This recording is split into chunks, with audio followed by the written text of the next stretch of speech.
We often hear deep concerns about the state of American democracy, but a new book provides some optimistic advice and answers. The Bill of Obligations, The 10 Habits of Good Citizens, argues that democracy works best when citizens recognize not just their rights, but also their duties. Omna spoke with its author, Richard Haass, a veteran diplomat and outgoing president of the Council on Foreign Relations. Richard Haass, welcome back to the NewsHour. Thanks for joining us. Great to be with you. So you write in this book, the greatest threat to America right now comes from within. As you say, from political divisions that for only the second time in U.S. history have raised doubts about the future of American democracy and even the United States itself. You cite January 6th as proof of that. And as you know, a lot of people said, you know what? Yes, January 6th was terrible, but the system held. Democracy survived. So why are you still worried? Just because democracy survived that day doesn't mean we have the luxury of being sanguine. This is a country where it's all too easy to imagine frequent, widespread, politically inspired violence. Our political institutions still are not really working as intended. We can't pass much of the legislation we need in this country. We can't meet many of our domestic challenges. We are as polarized as we've ever been as a society. And I'm not predicting the worst. I'm simply saying no one can be confident that the best will happen, that we're somehow out of the woods. So we ought to be worried, and we ought to do something about it.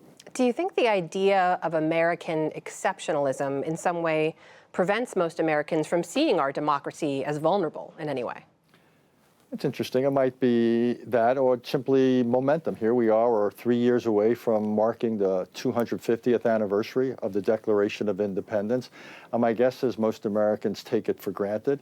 They've always lived in a democracy.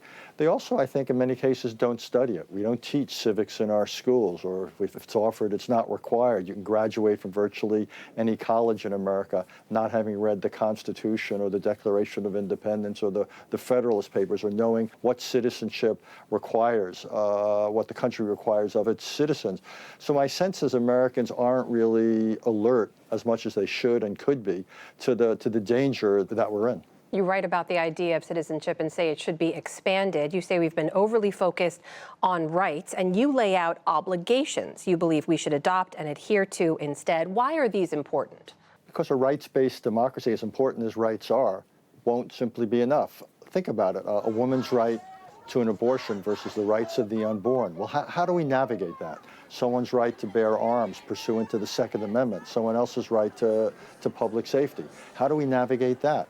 So rights alone are not enough. We need to think about obligations, the obligations each of us has to one another, what you and I have to one another. We need to begin to reimagine citizenship as a coin. One side is rights, but the other side must be our obligations. Let's get into a few examples here. One of the obligations you lay out is to remain civil. I don't need to tell you about the state of our political discourse these days. How do you even begin to adopt and to enforce that kind of obligation?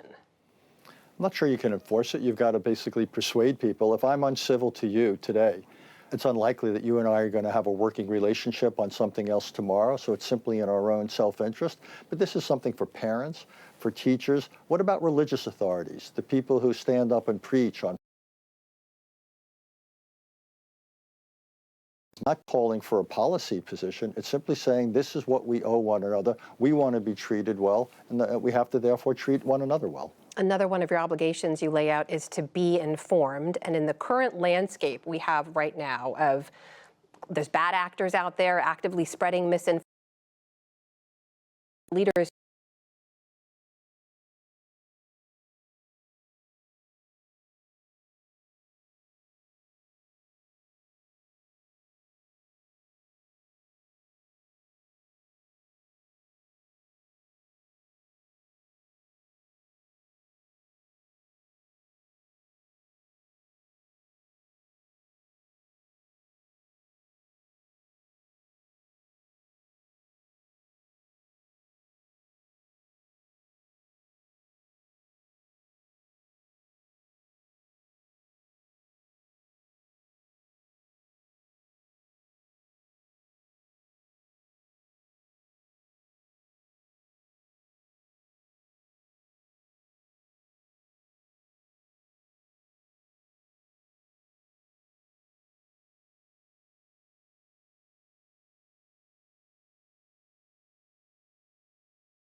single American foreign policy.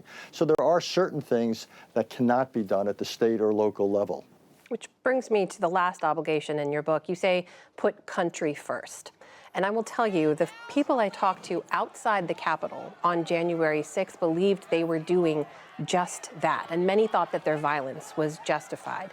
Are you worried that we will see more and an increase in political violence ahead?